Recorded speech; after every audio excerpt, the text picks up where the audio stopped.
Assalamualaikum warahmatullahi wabarakatuh. Bismillahirrahmanirrahim. Alhamdulillahirabbil alamin wassalatu wassalamu ala asrofil anbiya'i wal mursalin sayyidina wa maulana Muhammadin wa ala alihi wa sahbihi ajma'in, amma ba'du. Puji syukur kehadirat Allah Subhanahu wa taala karena kita diberikan kesehatan sehingga kita bisa berkumpul di tempat ini yang mudah-mudahan insyaallah diberkahi. Yang kedua, salawat dan salam mudah-mudahan selalu tercurah kepada junjungan kita Nabi besar Muhammad SAW yang telah memberikan kita petunjuk jalan kebenaran, yaitu ad-dinul Islam. Kemudian untuk selanjutnya saya sebagai pembawa acara, untuk acara ini akan memberikan atau menjelaskan susunan acara yang akan dilaksanakan untuk pagi hari ini. Yang pertama adalah pembukaan, yang kedua adalah sambutan dari Bapak Kepala Sekolah SMPN 1 Waisulan, kemudian yang ketiga nanti acara inti yaitu pemaparan sosialisasi budaya positif oleh Ibu Fitrianingsih selaku calon guru penggerak. Kemudian yang terakhir yaitu doa dan penutup. Baik, teman-teman semua, teman-teman guru semua, kita lanjut ke acara yang pertama yaitu pembukaan. Marilah kita buka acara ini dengan membaca basmalah bersama-sama. Bismillahirrahmanirrahim. Untuk acara selanjutnya yaitu acara yang kedua, sambutan dari Bapak Kepala Sekolah kita yaitu Bapak Marzuki. Kepada beliau kami persilakan.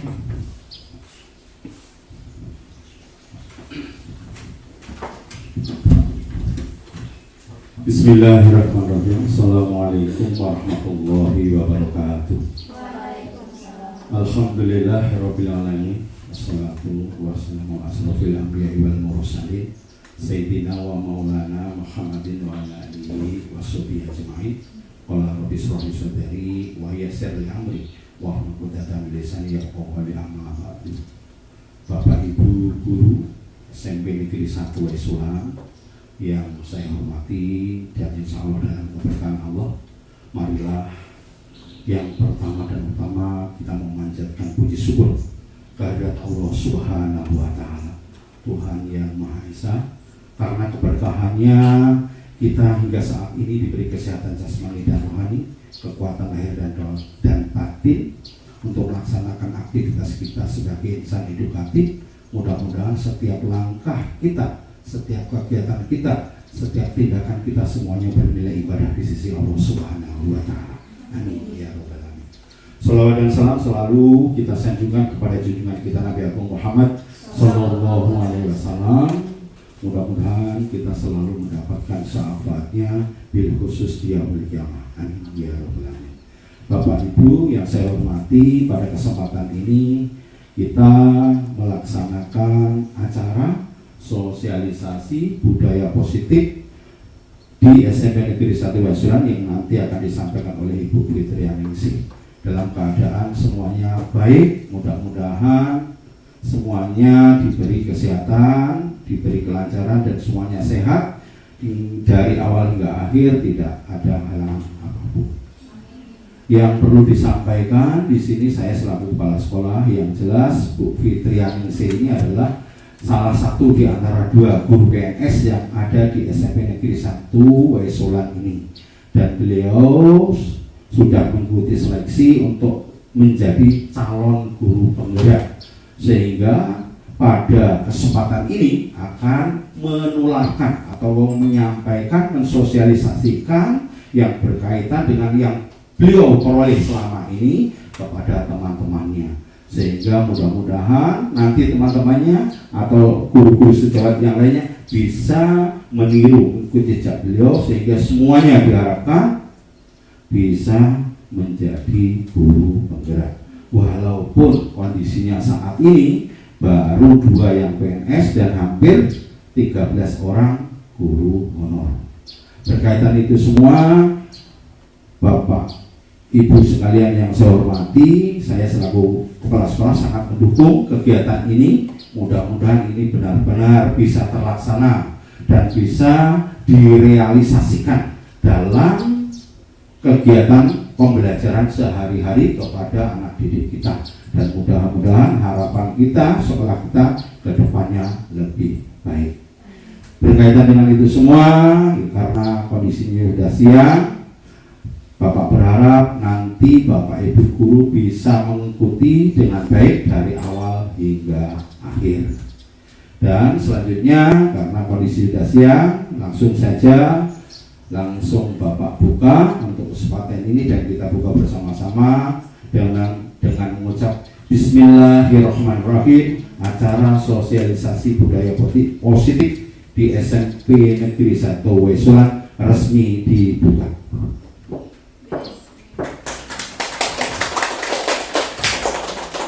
Demikian sambutan dari Bapak, ada kurang lebihnya mohon maaf. Bapak akhiri billahi taufiq wal hidayah. Assalamualaikum warahmatullahi wabarakatuh.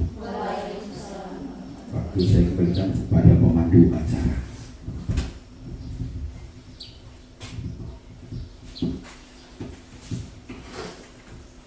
Terima kasih kepada beliau Bapak Marzuki selaku Kepala Sekolah yang telah memberikan sambutan sekaligus peresmian pembukaan sosialisasi budaya positif untuk calon guru penggerak kita.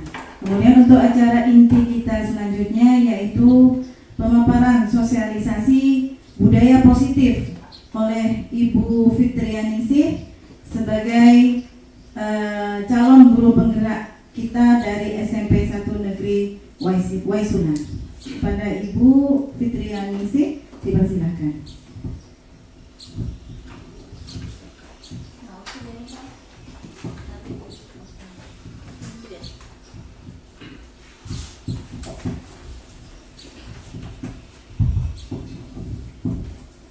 Bismillahirrahmanirrahim. Assalamualaikum warahmatullahi wabarakatuh. Yang saya hormati Bapak Kepala Sekolah SMP Negeri 1 Wesulan, dan yang saya banggakan, saya hormati juga teman senasib seperjuangan, rekan-rekan guru di SMP Negeri 1 Wesulan yang sudah berkenan hadir untuk mengikuti sosialisasi budaya positif di sekolah. Pertama-tama pasti selalu kita haturkan puji syukur kehadirat Allah Subhanahu wa Ta'ala. Kita masih bisa diberikan kesempatan untuk bisa berkumpul di sini, untuk bisa berbagi ilmu dalam acara sosialisasi budaya positif. Selanjutnya, selawat serta salam selalu kita haturkan kepada junjungan kita Nabi besar Muhammad Sallallahu Alaihi Wasallam yang selalu kita nantikan syafaatnya baik di dunia maupun di yaumil akhir. Amin. Sebelumnya di sini saya tidak akan menggurui karena di sini kita sama-sama belajar. Saya pun masih banyak belajar. Saya di sini niatnya hanya untuk membagikan ilmu tentang apa yang sudah saya dapatkan dalam pendidikan guru penggerak. Jadi kita sama-sama belajar, dan sekali lagi saya tidak menggurui teman-teman sekalian. Jadi di sini nanti sifatnya adalah kita tanya jawab apa yang sudah baik di sini dan apa yang perlu kita tambahkan. Kira-kira seperti itu ya Bapak Ibu.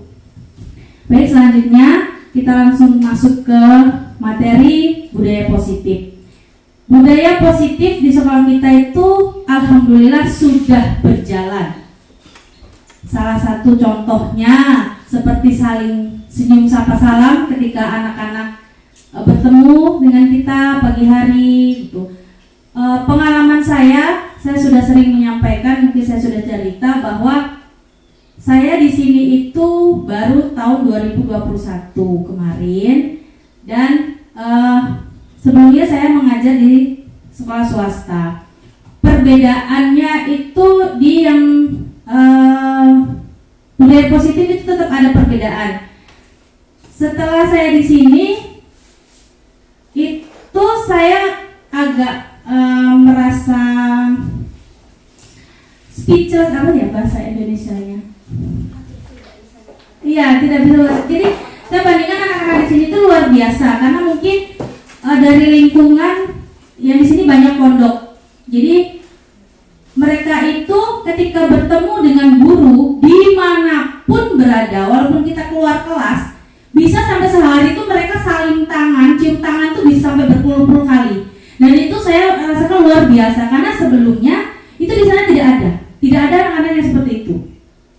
Di sana tuh tidak ada anak-anak yang saya sebelum di sini tuh tidak ada anak-anak yang ketemu guru itu saling menyapa, betul menyapa, tapi saling itu cium tangan guru itu menurut saya itu sesuatu yang pembiasaan luar biasa karena setiap anak ini bukan di pondok, maksudnya kita di sekolah negeri notabene bukan pondok, tapi anak-anak bisa membiasakan diri untuk mencium tangan guru ketika bertemu dimanapun. Bahkan ketika kita keluar kelas pun anak-anak ketemu pasti cium tangan. Nah, itu luar biasa menurut saya. Nah, itu budaya positif di sekolah kita yang sudah dijalankan kebiasaan baik, yaitu saling menghormati guru.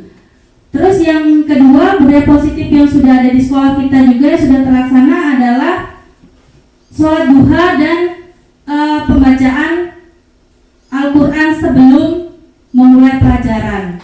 Dan itu pun baru di sini. Maksudnya itu pengalaman yang saya dapat ketika saya mengajar di sini. Sebelumnya pun tidak ada seperti itu. Selanjutnya lagi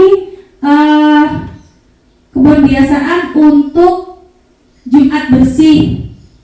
Jadi kita kan setelah habis senam biasanya ada Jumat bersih, anak-anak juga piket. Nah itu sudah termasuk pembiasaan disiplin positif di sekolah. Ada lagi membiasakan untuk sholat zuhur. Mungkin sekarang sudah banyak sekolah yang melaksanakan itu, tapi masih ada sekolah juga yang tidak melaksanakan itu. Dan itu termasuk budaya positif di sekolah kita yang sudah terlaksana dengan baik. Selanjutnya ada berdoa sebelum dan sesudah belajar. Itu juga merupakan satu budaya positif di sekolah kita. Jadi alhamdulillah saya di sini itu sudah, sebelum saya mensosialisasikan budaya positif di sini, sebenarnya sekolah kita sudah melaksanakan banyak budaya positif di sekolah. Gitu. Jadi kita sama-sama untuk mempertahankan itu supaya anak-anak kita juga lebih terbiasa lagi, tidak hanya di sekolah tapi juga nanti di lingkungan sekolah, di lingkungan keluarga maupun masyarakat. Selanjutnya itu tentang perubahan paradigma terkontrol. Nah, di sini sebelum saya menjelaskan lebih lanjut, saya ingin partisipasi dari rekan-rekan guru semua. Kalau bisa boleh ada 2 orang maju ke depan untuk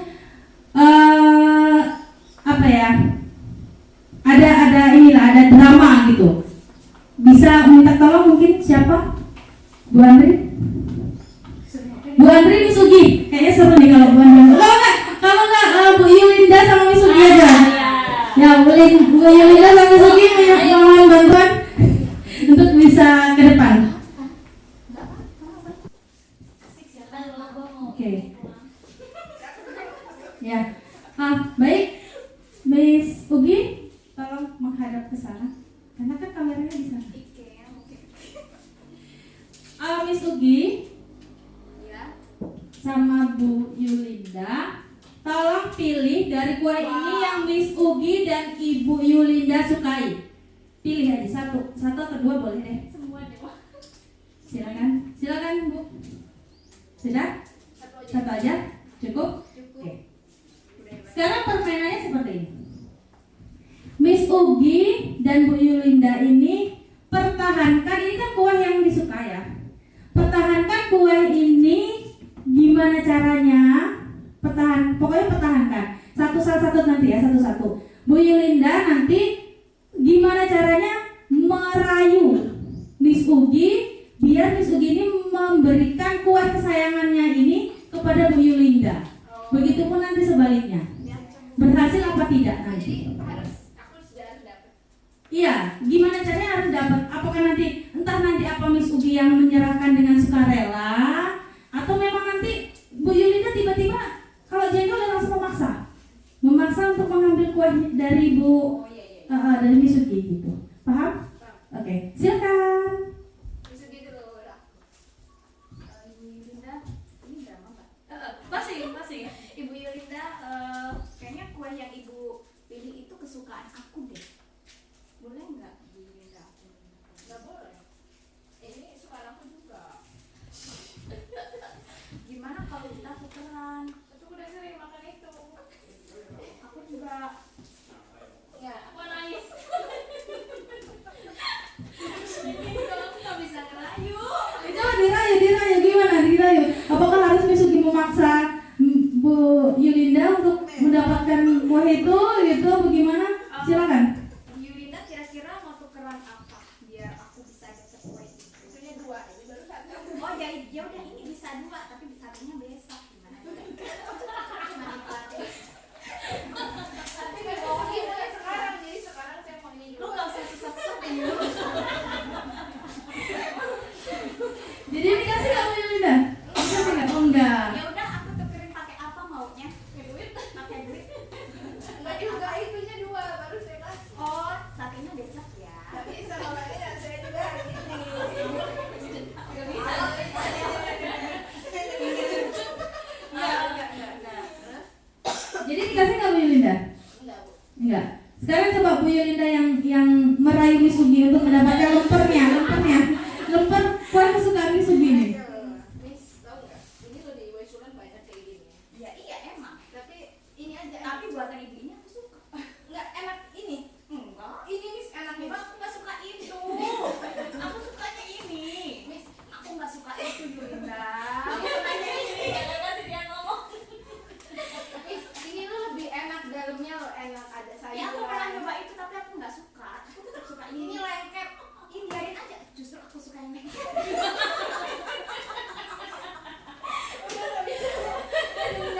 Nggak bisa. Oke. Kalau seandainya Bu Yulinda mengikhlaskan, bisa tidak? Bisa. Oh, bisa. Tapi nggak ikhlas kayaknya ya. Misugi juga bisa nggak mengikhlaskan? Bisa. Oh bisa. Yulinda karena kamu bersungguh-sungguh meminta ini, kan memberikan nomor ini yang lengket ini buat aku. Oke, diberikan? Oke, Misugi akhirnya memberikan. Terima kasih Misugi, Bu Yulinda. Tapi nanti. Oh iya. Oke. Oke, baik. Sebelum lanjut, kira-kira ada yang bisa menjelaskan tidak apa yang akan saya bicarakan nanti dari kedua drama dari Bu Yulinda dan Miss Ugi tadi untuk mempertahankan sesuatu yang mereka miliki yang terkait dengan teori kontrol. Ada? Gak ada. Gak ada ya? Jadi belum terpikirkan ya? Oke, belum terpikirkan. Nah, ternyata yang bisa mengkontrol diri kita itu tuh bukan orang lain. Yang bisa mengontrol diri kita itu adalah diri kita sendiri. Seperti tadi contohnya, bagaimanapun Bu Yulinda merayu Miss Ugi, baik dengan rayuan, baik dengan mungkin bentakan, baik dengan ancaman untuk memberikan sesuatu yang Miss Ugi punya, itu tidak bisa dia dapat kecuali Miss Ugi itu sendiri yang memberikan kue tadi. Paham kan? Jadi apapun perilaku kita itu tidak bisa dikontrol oleh orang lain. Jadi hanya kita sendiri yang bisa mengontrol perilaku kita. Nah, terdapat beberapa miskonsepsi nih tentang kontrol itu sendiri. Yang pertama, ini terkait dengan guru ya. Jadi kadang ini juga saya juga refleksi diri sendiri juga ya. Kita refleksi bareng-bareng kita sebagai guru. Yang pertama, guru itu mengontrol murid. Sadar nggak kita selama ini tuh ternyata kita mengontrol murid loh. Iya. Ya, Ya sadar. ya sadar kan ya. Kita yang mengontrol murid gitu. Ya kan? Yang kedua, ilusi bahwa kritik dan membuat orang lain merasa bersalah itu dapat menguatkan karakter. Contoh, ketika ada anak yang bersalah, ketika ada anak yang melakukan pelanggaran peraturan misalnya, kita pasti Gak jarang saya juga sendiri ya. Kadang kamu emang nggak mikirin orang tua kamu di rumah tuh gimana? Emang nggak mikirin mereka kerja tuh gimana? Nah itu kan kita tuh sebenarnya sedang membuat anak itu merasa bersalah. Dengan harapan kita akan menguatkan karakter mereka.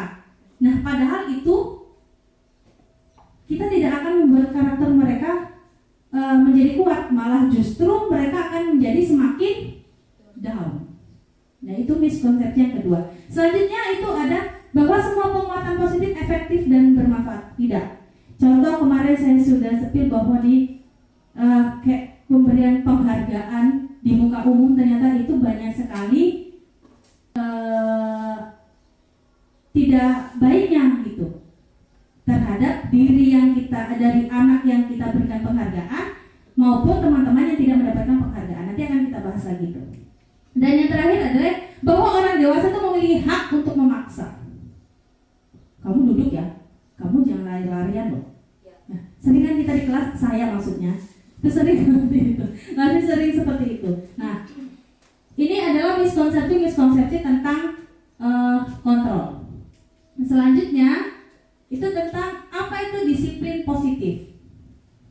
Jadi dikatakan sesuatu yang dilakukan seseorang kepada orang lain untuk mendapatkan kepatuhan. Disiplin erat kaitannya dengan hukuman. Benar atau salah menurut rekan-rekan semua?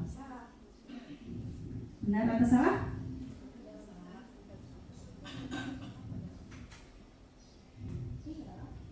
Iya, ada yang iya, ada yang miskin, salah. Ternyata ini salah. Ini bukan disiplin positif, bukan erat kaitannya dengan hukuman. Nah, ya biasanya kita seperti itu. Nah, paradigma itulah yang nantinya akan harus kita ubah, gitu. Nah, jadi disiplin itu sendiri berasal dari bahasa Latin yaitu disiplina yang artinya belajar. Kata disiplin juga berasal dari akar kata yang sama dengan disiple. Ini saya bukan bahasa Inggris ya, jadi agak disiple ya Bu ya, disiple. Makasih sudah diperbaiki. Nah, untuk menjadi seorang murid atau pengikut, seseorang harus paham betul alasan mengapa mereka tuh harus mengikuti sesuatu itu atau aliran atau ajaran tertentu sebagai motivasi yang terbangun dalam motivasi intrinsik bukan ekstrinsik. Nah itu nanti akan jadi bukan dengan memaksa orang tuh untuk patuh tapi dengan hukuman gitu. Tapi dengan bahwa oh saya yakin nih kalau saya melakukan ini nih, contoh menggunakan helm. Kenapa sih kita harus menggunakan helm?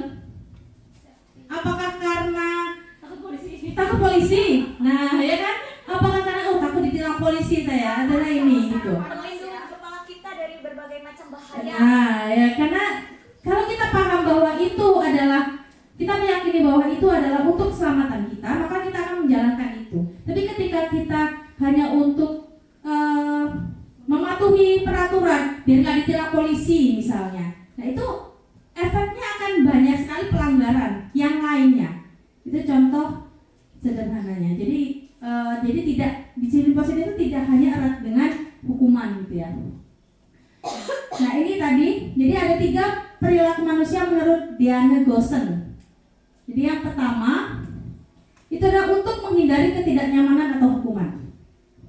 Jadi motivasi manusia untuk melakukan sesuatu itu yang pertama untuk menghindari ketidaknyamanan atau hukuman. Contoh tadi misalkan pakai helm alasannya ya untuk tidak ditilang gitu. Yang kedua untuk mendapatkan imbalan atau penghargaan dari orang lain. Baik, selanjutnya bagaimana menciptakan budaya positif. Jadi ternyata budaya positif itu tercipta yang pertama itu dari peraturan kelas. Setelah jadi peraturan kelas itu akan menjadi keyakinan kelas. Setelah menjadi keyakinan kelas akan tercipta lingkungan yang positif. Nah, setelah lingkungan positif itu tercipta akan tercipta pula budaya positif yang ada di sekolah. Jadi semua itu ada berawal dari peraturan kelas, kemudian menjadi keyakinan kelas, akan menumbuhkan menjadi lingkungan positif, dan selanjutnya menjadi budaya positif. Oke, selanjutnya apa itu keyakinan kelas? Ya, di sini ada contoh. Mengapa kita harus menggunakan masker? Dan yang kedua, mengapa kita harus menggunakan helm saat berkendara? Nah, ini masih berhubungan dengan slide yang sebelumnya, yaitu tentang 3 motivasi perilaku manusia tadi. Kira-kira jawabannya apa? Jawabannya apa? Apakah untuk menghindari hukuman atau biar nggak ditilang polisi? Saya pakai helm misalnya Biasanya gitu. begitu. Ya, biasanya gitu ya. Iya. Nah, Kalau untuk sekarang cuacanya karena panas. karena panas. Oke. Nah, ternyata keyakinan kelas itu adalah nilai-nilai kebajikan atau prinsip-prinsip universal yang disepakati bersama secara universal terlepas dari latar belakang suku, negara, bahasa maupun agama. Jadi kemarin saya sudah mencoba membuat keyakinan kelas di kelas 8B itu ya. Jadi misalkan nih, contohnya kita dilarang membuang sampah sembarangan. Nah, itu masih menggunakan kalimat negatif. Makanya harus dirubah dulu ke dalam kalimat yang positif. Contohnya, Buang sampah pada tempat. ya, buanglah sampah pada tempatnya, misalnya gitu. Tidak boleh terlambat, artinya mungkin dibuat ke positifnya datang tepat waktu. Nah, dalam hal-hal itu kita bisa buat kata-kata universalnya. Misalnya tidak datang terlambat, atau itu bisa di disiplin, atau tidak boleh mengejek teman, mendengarkan guru ketika belajar. Nah, itu bisa dibuat kata universalnya, yaitu menghormati teman dan guru, misalkan seperti itu ya.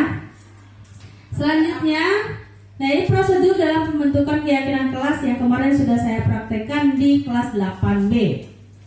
Yang pertama, mempersilakan murid untuk mencurahkan pendapat tentang peraturan yang perlu disepakati di kelas. Selanjutnya, mencatat semua masukan-masukan di papan tulis atau di kertas besar. Jadi kemarin saya itu menggunakan karton dan sticky note.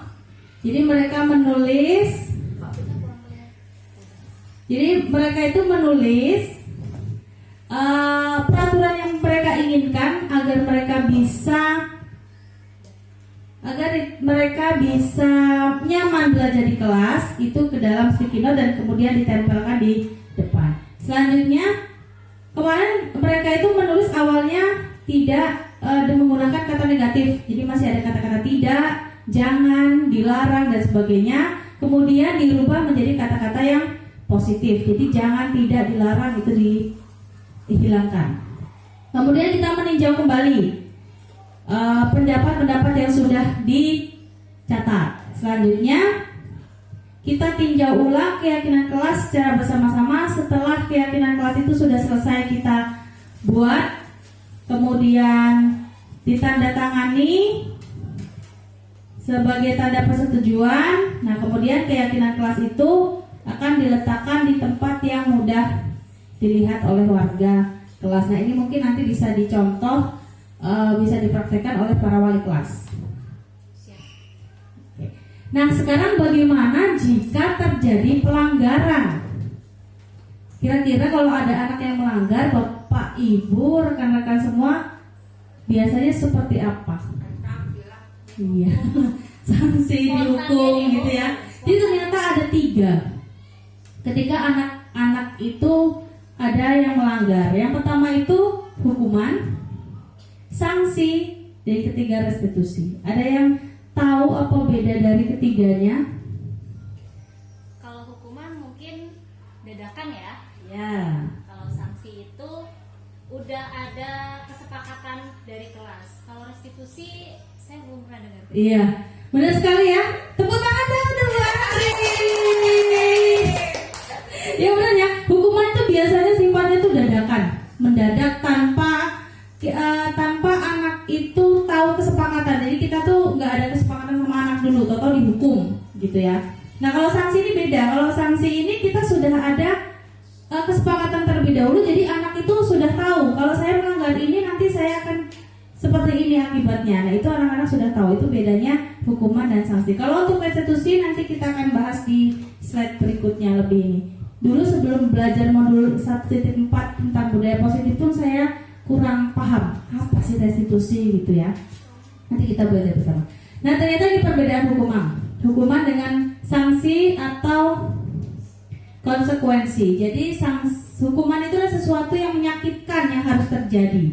Sedangkan sanksi itu sesuatu yang harus terjadi. Kalau hukuman itu membuat anak sakit baik fisik maupun hati. Kalau sanksi itu membuat anak merasa tidak nyaman, jangka waktunya pendek. Kalau yang hukuman jangka waktunya panjang. Hukuman juga itu anak membenci kedisiplinan. Kalau konsekuensi anak menghargai disiplin. Hukuman itu biasanya paksaan. Kalau sanksi itu stimulus tanggapan. Karena sudah ada kesepakatan ya, makanya ada tanggapannya itu.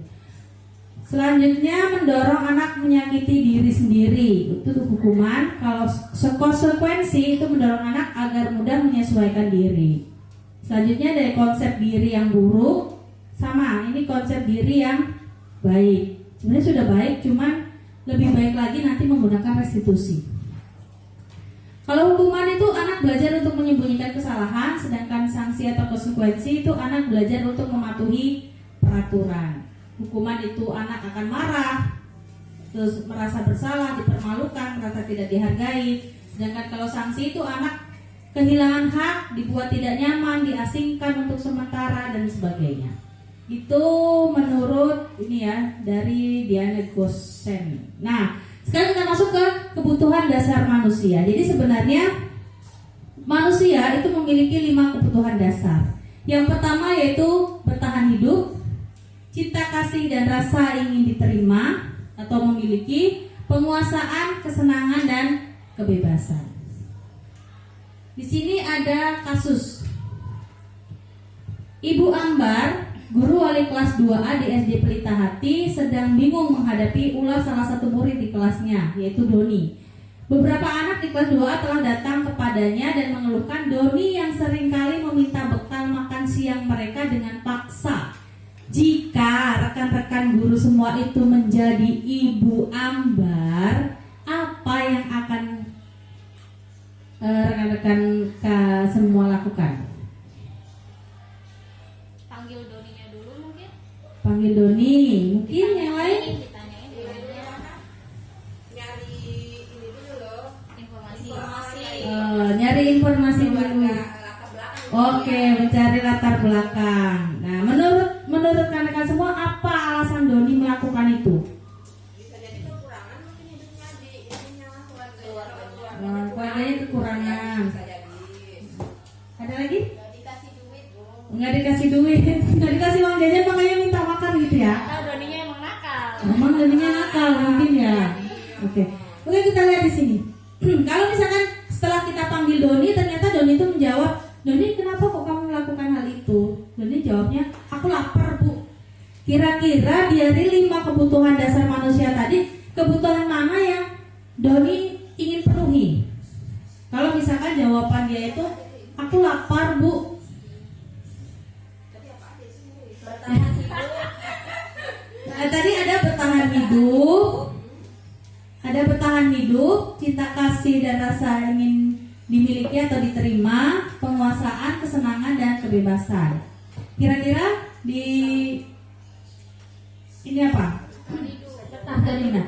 Iya, bertahan hidup ya. Karena aku lapar mungkin karena memang itu tadi tidak diberi uang jajan dari sekolah, terus dia belum sarapan mungkin kan, karena memang ekonomi dari keluarganya kurang misalnya seperti itu.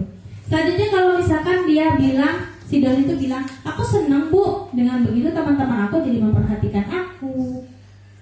Nah ini kira-kira yang mana tadi kebutuhannya? Cinta kasih bu. Ya, cinta kasih dan rasa ingin diterima.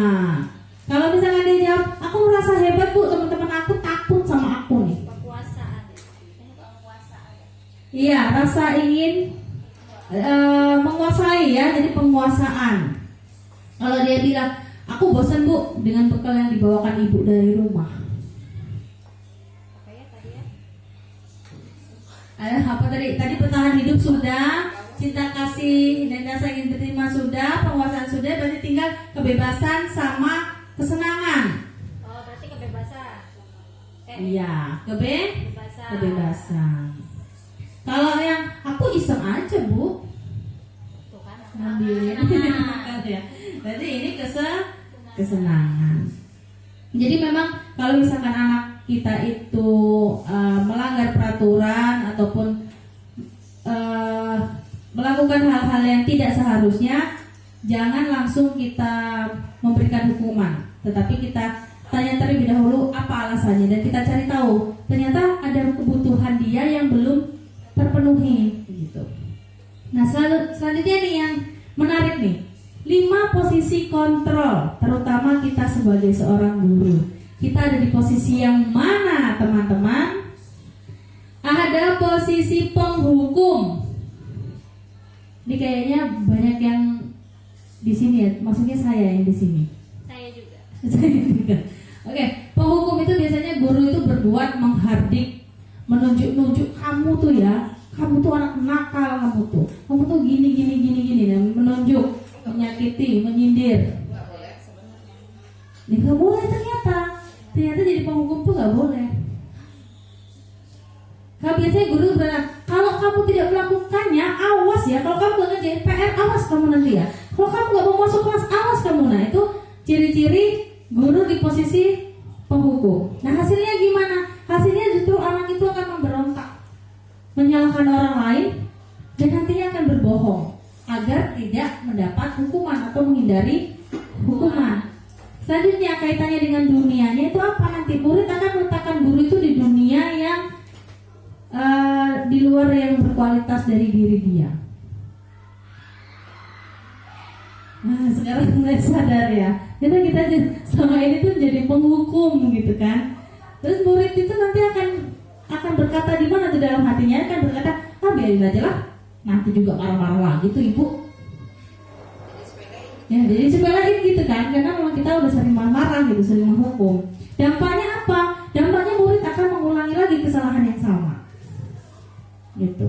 Nah, selanjutnya ada pembuat orang itu merasa bersalah. Nah, guru biasanya itu berbuatnya itu ini lebih katakannya mungkin lebih lembut. Kalau yang penghukum tadi kan mungkin katakannya lebih kasar, lebih tegas gitu. Kalau yang ini lebih lembut dengan berceramah, terus mengatakan seharusnya nak kamu tuh gini, seharusnya kamu tuh ingat sama orang tuamu di rumah dan bla bla bla bla sebagainya. Itu kan kayak anak tuh akhirnya merasa bersalah gitu kan. Ibu tuh kecewa loh sama kamu dan sebagainya gitu.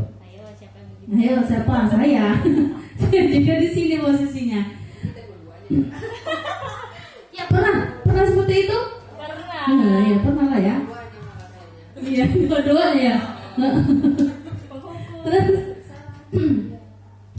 guru itu biasanya berkata, kamu seharusnya sudah tahu, ibu tuh lelah sekali ngomongin kamu, misalnya ibu tuh stres, kamu tuh gak bisa dibilangin, kenapa sih dan sebagainya. Jadi kayak dia tuh seolah-olah ngerasa bersalah gitu. Kita membuat dia tuh bersalah.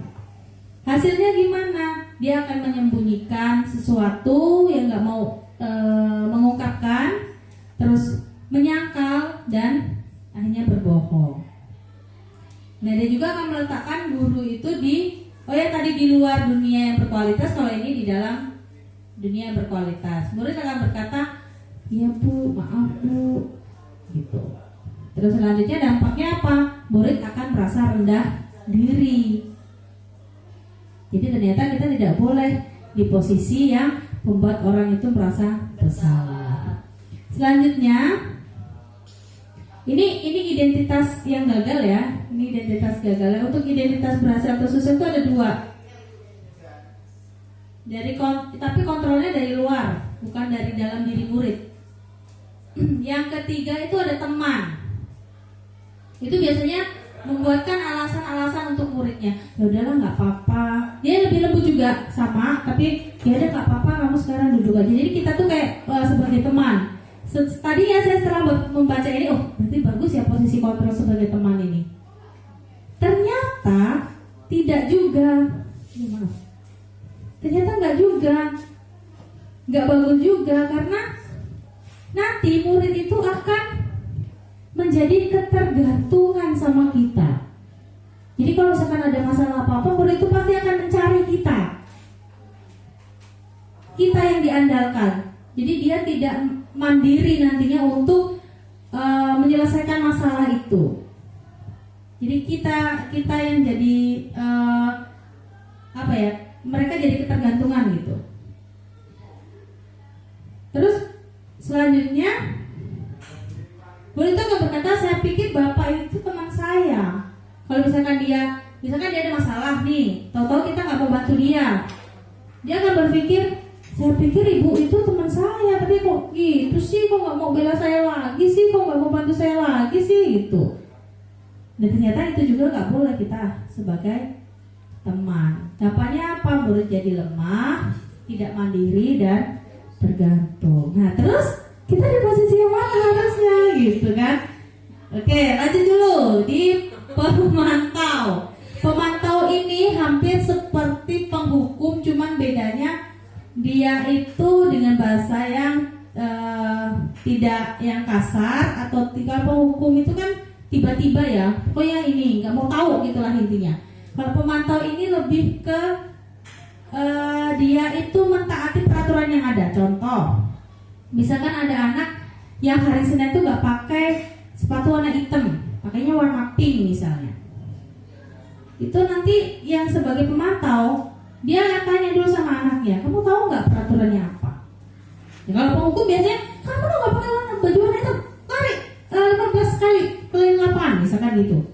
Nah, kalau pemantau itu biasanya lebih melihat ke peraturan kita sekolah. Kalau tidak memakai sepatu warna hitam, misalnya copot sepatunya sampai pulang. Gitu. Jadi dia menghukum, memberikan sanksi, bukan hukum ya, memberikan sanksi sesuai dengan peraturan yang ada. Nah, itu sebagai pemantau. Hasilnya ya murid sebenarnya menyesuaikan diri, tapi dia juga merasa diawasi, gitu. Dampaknya apa? Menitik beratkan pada sanksi atau hadiah untuk dirinya. Jadi ternyata teman-teman, kita itu memberikan penghargaan kepada murid di dalam kelas. Contoh, misalkan murid kita itu bisa mengerjakan soal dan benar, kita langsung bilang, kamu hebat sekali, Linda, kamu hebat sekali. Nah, ternyata itu nggak boleh. Ternyata itu tidak boleh dilakukan ketika ramai-ramai di dalam kelas. Kenapa? Karena nanti akan menyebabkan anak-anak yang lain itu merasa lebih rendah ketika dia sudah merasa nggak bisa. Terus ada teman yang dikasih penghargaan, dia tambah lebih down lagi. Jadi saya nggak bisa ya. Jadi saya nggak bisa ya, gitu. Tapi dulu saya pun bertentangan ya dengan pikiran saya. Bukannya kita harusnya kan melihat dari sisi yang berbeda dong. Kalau kita memberikan penghargaan, harusnya yang lain juga bisa memicu semangat, bisa memotivasi mereka. Saya sempat tanya itu, ternyata jawabannya apa?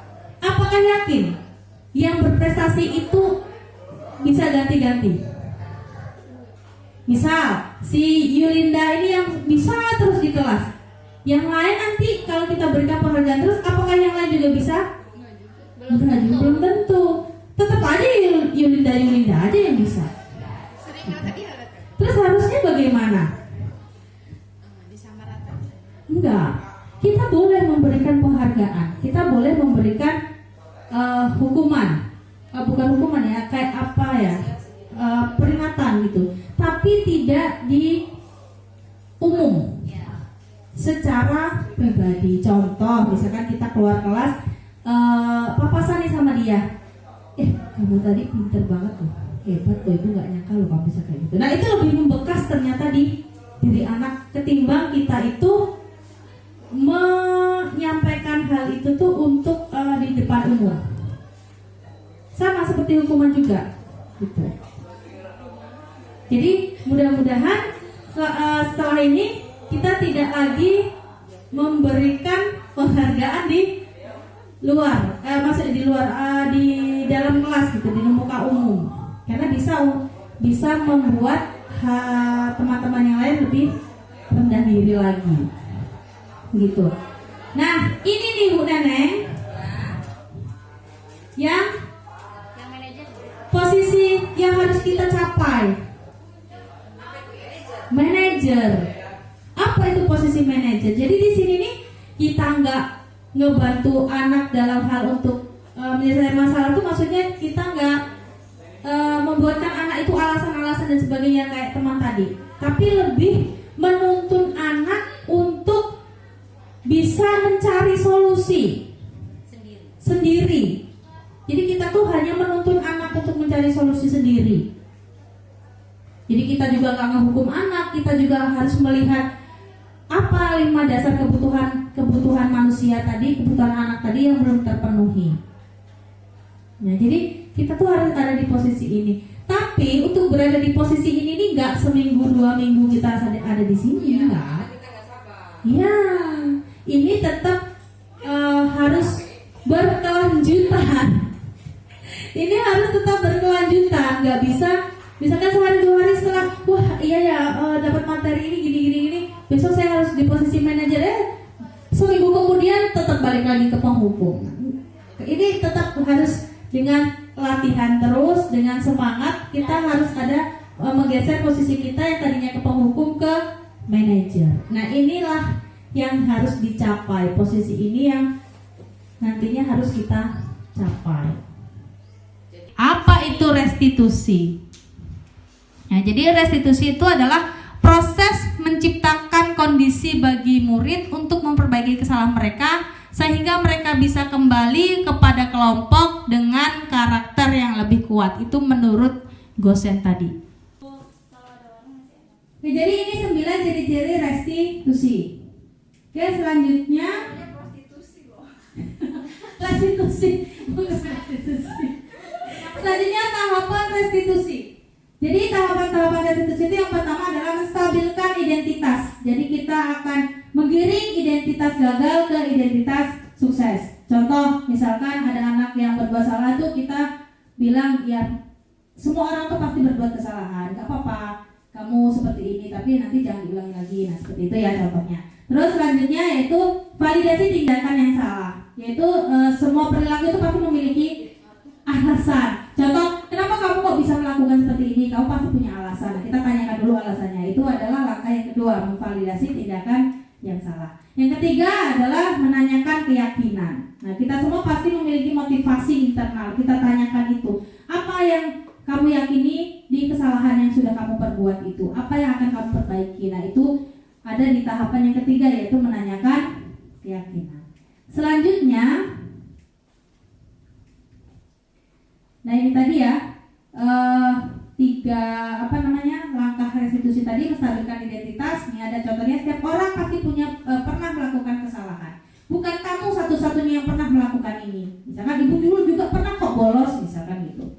Jadi biar identitas gagal mereka tuh menjadi ke identitas positif gitu. Jadi dia tuh merasa oh iya ya, jadi nggak cuma aku nih yang merasa bersalah, misalkan gitu. Terus selanjutnya validasi tindakan yang salah. Kamu tentu punya alasan, jadi nanyain alasan. Ada cara yang lebih efektif untuk mendapatkan apa yang kamu butuhkan, misalkan gitu. Terus untuk menanyakan keyakinan itu, keyakinan apa yang telah kita sepakati. Kamu ingin menjadi orang seperti apa? Itu contoh-contoh pernyataan atau pertanyaan-pertanyaan yang untuk menuntun anak itu menemukan solusi dari permasalahannya. Nah selanjutnya ini tadi sama ya, masih menstabilkan identitas. Contohnya berbuat salah itu hal yang manusiawi, tidak ada manusia yang sempurna. Bapak juga berbuat salah, kita pasti bisa menyelesaikan permasalahan ini dan sebagainya. Terus untuk validasi tindakan yang salah juga, kamu bisa saja kan melakukan hal yang lebih buruk. Misalkan ada anak berantem nih, misalnya ternyata dia cuma gebrak meja doang gitu. Nanti kita bilang ya untung ya kamu masih bisa kontrol diri, nggak melakukannya lebih, misalnya nonjok teman kamu misalnya. Jadi kita tuh lebih apa ya bahasanya itu ngelus anak gitu, biar anak itu lebih menyadari apa yang dia lakukan itu salah gitu. Nah selanjutnya menanyakan keyakinan.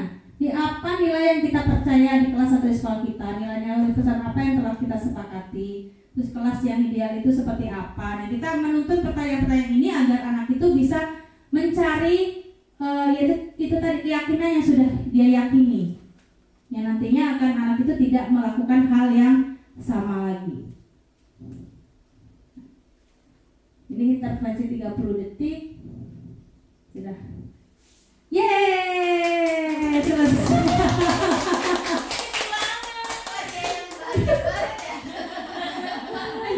Iya, ternyata sudah selesai. Mungkin Oke, sebelum ditutup apakah ada pertanyaan? Ini sedikit Bu. Ya Bu Nenek. Apa namanya tadi itu yang apa sih nggak boleh muji ya? Muji apa tadi yang Atau mengasih penghargaan. Iya, ngasih Ya, penghargaan di penghargaan. depan teman-temannya gitu ya. Itu kan bagian bisa jawab. Kalau misalkan anaknya itu tadinya di kelas itu dianggap nggak bisa gitu ya, nggak bisa, kurang gitu kan. Nah terus pas kita ngajar, pas kita kasih pertanyaan, dilalahnya dia itu bisa gitu loh, ya. Padahal dia kan emang nggak bisa nih, anaknya agak kurang. Pertanyaan kita itu bisa dijawab, terus kita langsung kasih apresiasi gitu, maksudnya ya itu tadi. Tapi tetap depan teman-temannya itu tetap nggak boleh. Lebih baik nanti setelah mungkin lebih pribadi. Tetap Tetap lebih pribadi aja, karena itu mungkin akan ya sih, kemarin juga ada pertanyaan seperti itu. Kadang tuh anak itu katanya gini, kadang anak itu memang perlu dihargai, kayak mereka tuh perlu diakui gitu kan. Kadang jangankan anak kita aja sebenarnya pengen diakui ketika melakukan sesuatu gitu. Tapi nanti dampaknya anak itu akan terus melakukan sesuatu tuh hanya ingin mendapatkan penghargaan itu, gitu. Akhirnya jadi pengen dilihat. Nah itu yang nggak boleh, karena ketika anak itu terus-terusan pengen dilihat, nanti dia tuh akan jadi nggak fokus. Jadi kayak, aku nih pokoknya harus bisa nih. Nanti kalau aku nggak bisa, aku nggak dapet pujian nih dari Bu Neneng nih gitu. Akhirnya nanti dia nggak fokus dan malah akhirnya membuat kesalahan. Dan ketika dia sudah membuat kesalahan, dia akan lebih kecewa lagi. Dia akan lebih kecewa dari sebelumnya karena nggak dapet pujian dari Bu Neneng gitu. Beda halnya ketika kita itu kita gini aja deh. Kalau misalkan Bapak Ibu dapat penghargaan, dipanggil kepala sekolah pribadi misalnya, Bu Neneng kemarin Ibu bagus banget loh, kemarin supervisi penguasaan kelasnya bagus, model yang dipakai bagus, pertahankan ya Bu Neneng, nanti biar bisa jadi contoh yang lain. Kira-kira Bu Neneng bangga nggak, ngena banget nggak? Kalau saya tuh ngena banget sih. Saya pernah jadi sombong nanti nih jadinya. Jadi waktu pas sebelum jadi pas masih induksi, jadi induksi guru pemula, saya dilakukan supervisi oleh pengawas. Dan pengawas itu setelah selesai, pengawas itu memanggil saya. Beliau bilang gini, supervisi guru pemula yang paling bagus itu ada di SMP Negeri 1 Wesulan. Kenapa? Karena apa yang dilakukan di dalam kelas itu sesuai dengan yang tertulis di RPP. Nah, saya kan tanya, itu yang lain emang kenapa Pak? Yang lain tuh apa yang ditulis apa, yang diajarinnya apa, ngomongnya apa, jadi nggak sesuai sama yang di RPP. Dan itu benar-benar sampai sekarang saya ngebekas. Jadi kayak seolah-olah tuh ya apa yang saya kerjakan itu udah diakui, saya dapat pengakuan langsung dari pengawas, walaupun itu tidak di depan umum gitu. Dan itu benar-benar membekas sama saya. Itu contohnya. Jadi memang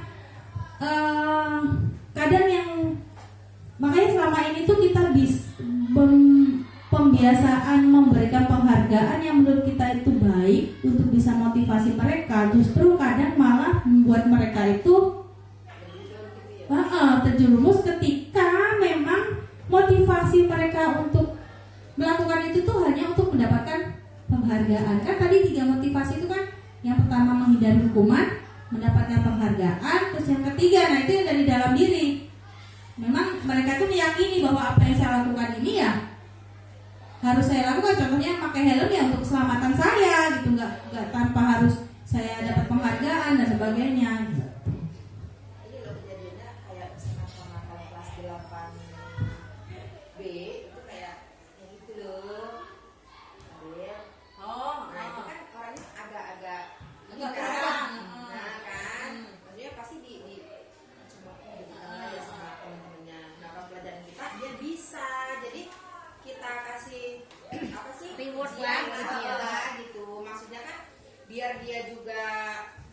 semangat. makin semangat, terus nunjukin sama teman-temannya juga gitu loh di sini. Saya ini bisa. Gitu loh. Itu gimana itu? Ngatasin itu kan sih. Mungkin kalau untuk sesekali nggak apa-apa kali ya, untuk membangkitkan semangat dia. Tapi setelahnya mungkin lebih ke pribadi. Jadi jangan di depan umum. Untuk sekali nggak apa-apa sih. Kalau sekali kan biar menunjukkan ke teman-temannya juga, oh bahwa dia tuh bisa gitu, sebenarnya bisa. Terus kata-kata apa yang pas kalau misalkan ada anak yang emang maju terus bisa, terus Di dalam kelas gitu ya. dalam kelas itu kata-kata apa yang pas? Mungkin lebih ke oke, berikan applause gitu aja sih. Kalau applause kan mungkin rata ya kan, semua kan. Nah kalau untuk yang pujiannya, kamu hebat loh, biasanya kamu nggak bisa jawab, sekarang bisa jawab. Nah itu lebih ke mending pribadi. Jadi kalau di kelas tuh mending mungkin tepuk tangan buat Adel sudah bisa menjawab mungkin gitu. Nah, itu bisa. Itu gimana? Enggak sih itu. Itu lebih ke pribadi aja deh kayaknya. Nah itu kamu bisa, itu lebih ke pribadi aja. Karena itu juga bisa buat down juga nggak sih? Ada lagi? Oh, ya. Ternyata emang nggak boleh ya. Saya juga seperti itu tadinya. Awalnya emang kenapa nggak boleh, kan bisa motivasi yang lain. Iya. Biar bisa. Karena- Ini kan gitu ya kita. Karena selama ini kan kita makanya begitu gitu. Bisa. bahkan kita kadang kan kasih istilahnya kayak rewardnya apa yang Dapat coklat Nah, mungkin gitu. kan. Biasanya kan gitu. Berarti itu juga nggak boleh. Nggak boleh. Boleh dapat reward coklat. Tapi pribadi. Nah, tetap pribadi. Nggak boleh di depan umum. Intinya seperti itu. Oh, begitu. Itu yang saya pahami ya teman-teman, maaf kalau salah. Jadi Pak Eko ini ya Pak Eko. Pak Eko tuh fasil saya, nanti kan dilihat Pak Eko, mudah-mudahan nanti kalau ada yang salah bisa diperbaiki. Ya, nanti kasih tahu kita ya. Iya. Oke baik, apa ada lagi yang mau ditanyakan? Sudah cukup. Sudah cukup ya.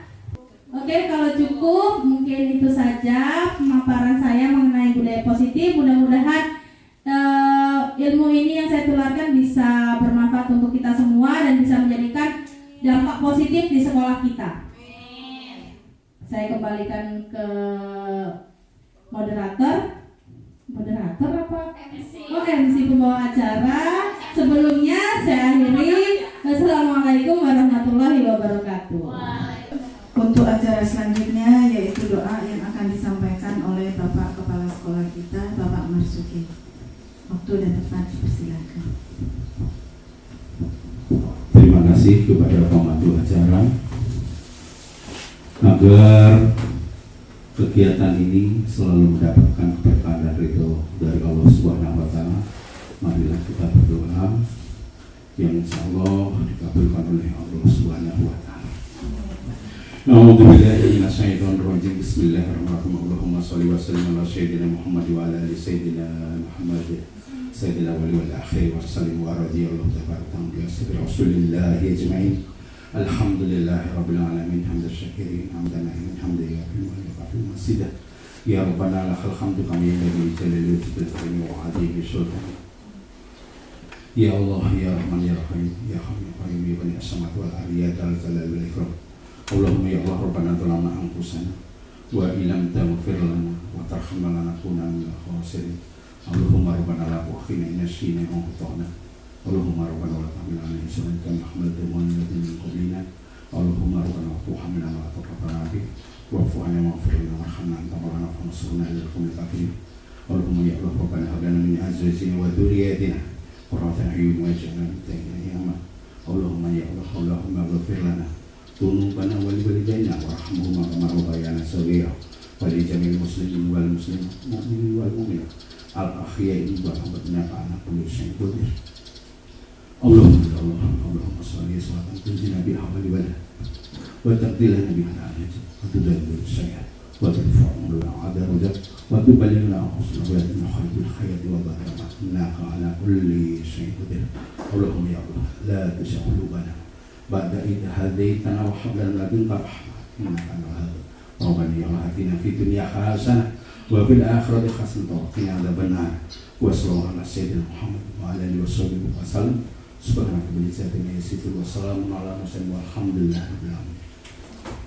Assalamualaikum warahmatullahi wabarakatuh.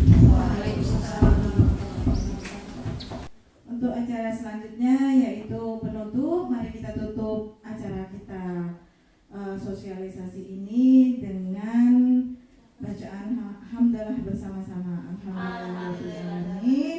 Mudah-mudahan apa yang dipaparkan oleh Ibu Fitriani sini bermanfaat untuk kita, membuat kita bersama-sama berubah kita ya. Kita bersama-sama berubah menjadi guru yang mempunyai yang berfungsi sebagai manajer supaya menjadi guru yang lebih baik lagi ke depan dan ke depannya. Amin, amin ya rabbal alamin. Terima kasih. Saya sebagai MC mengucapkan maaf yang sebesar-besarnya apabila ada kata-kata yang salah atau keliru. Wabillahi taufiq wal hidayah. Wassalamualaikum warahmatullahi wabarakatuh.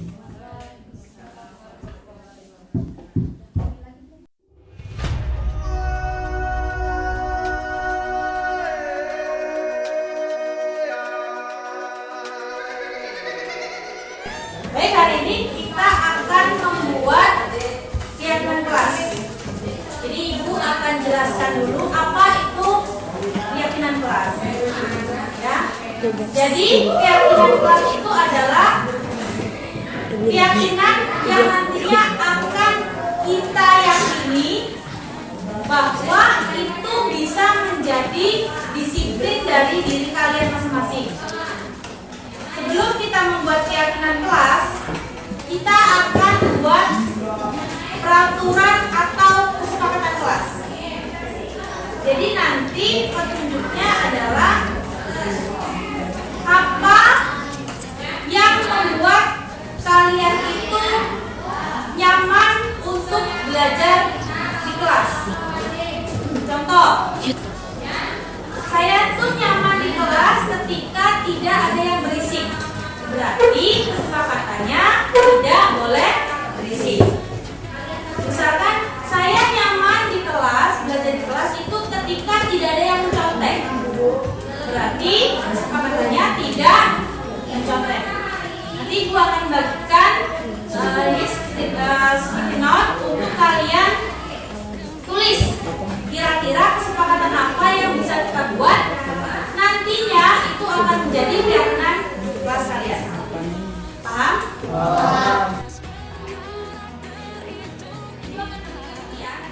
Berjuang dan harus berani, kita terus torehkan prestasi.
Tetapi kalimat di peraturan kelas atau kesepakatan tadi yang sudah kalian buat masih menggunakan kalimat yang negatif.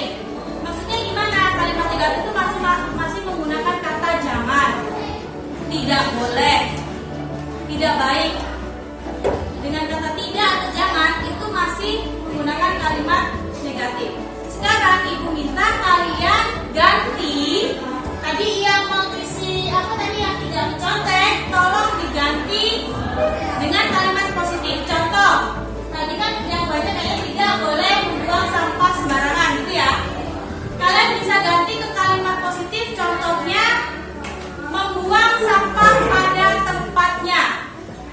Itu kan tidak ada kata-kata tidak atau jangan. Jadi yang tadi merasa ininya membuang sampah, tidak boleh membuang sampah sembarangan, tolong diganti nanti bagi lagi, tolong diganti menjadi buanglah sampah pada tempatnya. Atau tidak mencontek berarti nanti diganti lagi ya, buatlah kalimat positifnya. Paham?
Yakin.